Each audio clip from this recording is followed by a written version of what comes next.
Wir haben eben schon darüber gesprochen, du hast eine Kassette mitgebracht. Ist das in der Hip-Hop-Rap-Szene, ist das dann noch häufiger zu finden? Eigentlich nicht. Ich glaube, es gibt nur uns und Afro, der sowas macht. Kann ich euch das mal kurz zeigen?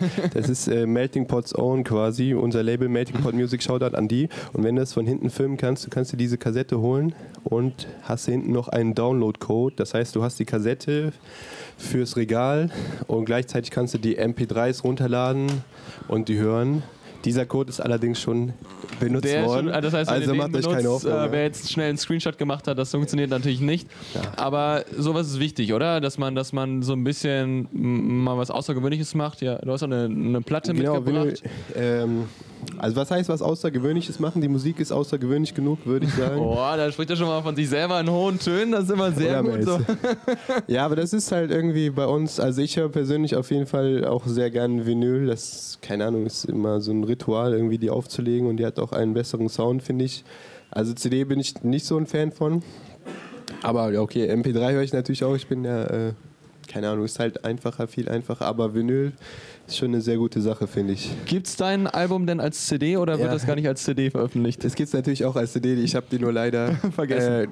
Oder hast du ich hatte nur eine, verkauft? Die habe ich Halil von Kiosk König, schöne Grüße an ihn, habe ich ihm geschenkt. Deswegen habe ich keine mehr zu Hause. Aber es gibt Tape, Vinyl und Kassette.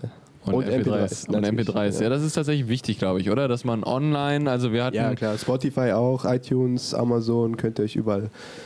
Demnächst auch auf YouTube sehr wahrscheinlich wird es jemand rippen und dann gibt es das auch da. Und jetzt erstmal Judy ein bisschen mit einbringen, weil der Chat geht, glaube ich, schon ein bisschen ab. Genau, also eben kam schon mal ein Vorschlag von Markus und zwar, warum man denn nicht den Song 87 Fädel nennt, weil Kaffee-Clash Studio ist für ihn auch ein Fädel. Also coole Idee auf jeden Fall. Muss jetzt werden, oder? Ja. Okay, ein Kaffee-Clash Stubplate verlange ich 150 € für, das ist gerade meine Haupteinnahmequelle. Oder kriegst du einen Kuchen. Okay, auch gut. Aber ich habe auch noch eine Frage an Melz und zwar möchte Jack gerne wissen, ob das dein richtiger Name ist oder ob es ein Künstlername ist. Ich glaube, der Jack Burns ist der Kollege Jan aus Stuttgart. Ja, schöne Grüße. Der war mal Praktikant bei NPM, deswegen kennt man sich privat. Und eigentlich dachte ich, der wüsste, dass ich wirklich Melz heiße.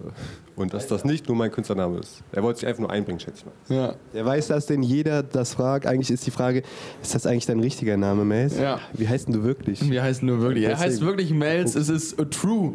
True.